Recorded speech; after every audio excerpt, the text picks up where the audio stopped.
analisar é o capítulo 11º do Evangelho segundo o Espiritismo, nos pontos 1 e 2. Os fariseus, ouvindo que ele fizera calar os saduceus, reuniram-se em conselho, e um deles, testando-o, interrogou: Mestre, qual é o grande mandamento da lei? E ele disse-lhe: Amarás o Senhor teu Deus com todo o teu coração, com toda a tua alma e com toda a tua mente. Este é o primeiro e grande mandamento. O segundo, semelhante a este: amarás o teu próximo como a ti mesmo. Nestes dois mandamentos está toda a lei e os profetas. Começando por os fariseus. Para os fariseus eram um das seitas, dos grupos judeus da época de Jesus, que foram de resto daqueles que mais com quem Jesus mais batalhou, porque eles defendiam Deus, a lei de Deus, e defendiam com uma imensa intensidade a questão da lei de Deus e do cumprimento da lei de Deus, baseando-se num conjunto de práticas exteriores de adorações. Adorações na a forma como as pessoas falavam, a forma como as pessoas oravam, a forma como entravam no templo, os rituais que eram feitos na altura eram para os fariseus absolutamente indispensáveis. Simplesmente era do conhecimento público que, apesar de todas aquelas exigências que eles faziam no cumprimento da lei, ou para o cumprimento da lei, na realidade eles não cumpriam, eles não executavam, eles dependiam, exigiam dos outros aquilo que eles próprios não realizavam. Daí que muitas vezes apareça, em muitos momentos do Evangelho, referências de Jesus, quando Jesus se dirige aos fariseus, respondendo a questões colocadas por eles: hipócritas, porque me tentais? Hipócritas, vocês estão a dizer e exigir uma coisa que depois não realizam.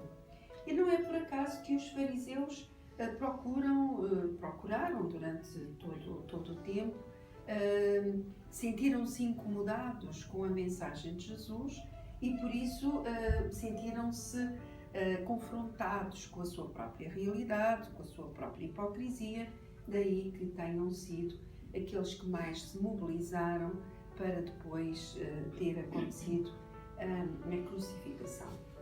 Mas na realidade, o que temos logo aqui nesta passagem é os fariseus ouvindo que ele calara a boca aos saduceus. Então temos aqui dois aspectos.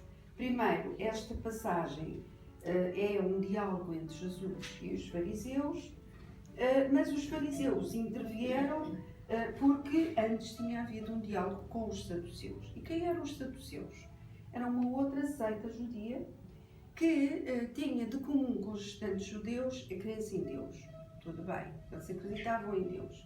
Mas depois, na prática, eles só serviam Deus tendo em vista recompensas temporais.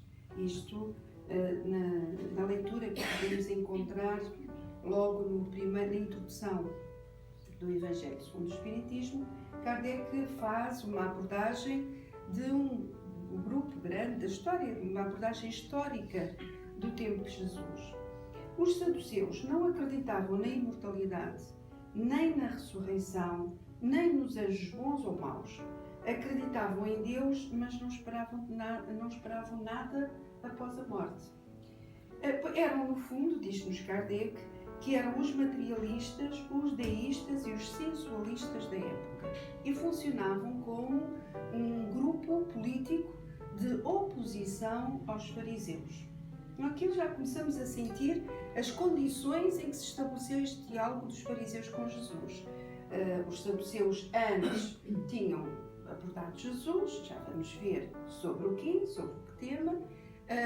Jesus, sempre com a sua clareza, a sua resposta muito pronta, calou os saduceus, ou seja, arrumou a questão de um modo muito claro e muito objetivo, como ele fazia sempre, e com a imensa moral característica do espírito que ele é. E, portanto, os fariseus, pertencendo os fariseus e os saduceus a partidos opostos, claro que os fariseus quiseram evidenciar-se aproximando-se de Jesus e colocando a sua questão. Havia um outro aspecto muito importante, é que entre os saduceus eles não eram muito numerosos, simplesmente contavam entre os seus adeptos personagens muito importantes na época.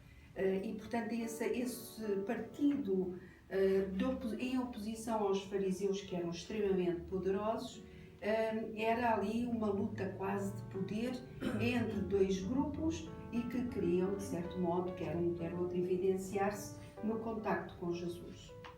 Mas aqui eu pensei, mas porquê que Jesus calar a boca aos saduceus? Com base em quê? Diz-lhes muito claramente: estáis enganados, não conhecendo as Escrituras nem o poder de Deus, pois na ressurreição, isto tem a ver com uma questão anterior de casamentos, na ressurreição nem casam, nem são dados em casamento, mas são como anjos no céu. Ou seja, para o Espírito, o casamento não marca, não define nada nas relações entre nós, porque o que define os nossos relacionamentos é mesmo tudo o que tem que ver com a questão espiritual e não com as questões materiais. Não lestes o que vos foi dito por Deus, quando diz: eu sou o Deus de Abraão, o Deus de Isaac e o Deus de Jacó? Ele não é Deus de mortos, mas de vivos. E esta foi a resposta que pôs os saduceus profundamente irritados, porque, por um lado, Jesus coloca ali claramente que a importância dos relacionamentos entre nós humanos para o futuro, para o nosso futuro espiritual, não é significativo. Aquilo que é de facto significativo são os nossos relacionamentos, são as nossas interações no sentido espiritual, no sentido dos nossos valores, das nossas orientações, das nossas ligações, dos nossos afetos, mas afetos pelo espírito e não afetos pelo corpo, porque isto era uma resposta que envolve uma questão de casamentos e de descendências.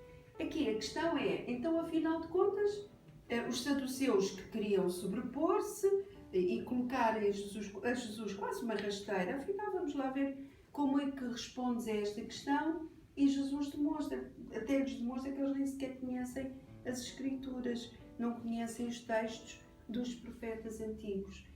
E, uma vez mais, reforça que aquilo que importa realmente é a nossa evolução, é a nossa maturidade espiritual, é aquilo que nós conquistamos como espíritos.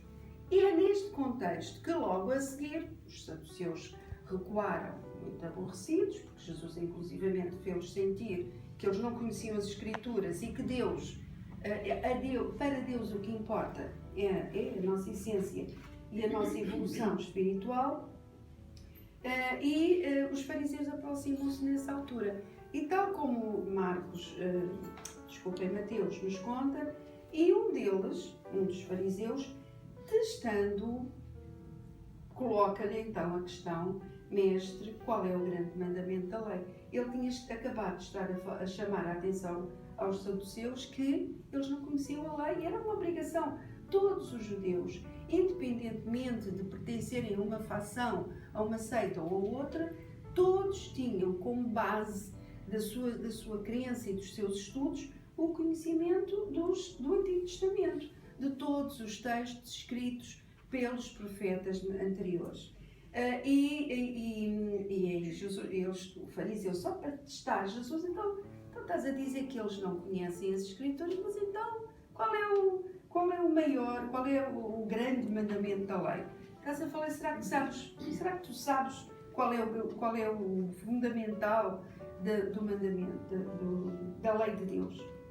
E ele diz: amarás o Senhor teu Deus de todo o teu coração, com toda a tua alma e com toda a tua mente. Este é o primeiro e grande mandamento. O segundo, semelhante a este: amarás o teu próximo como a ti mesmo. E nestes dois mandamentos está fundamentada toda a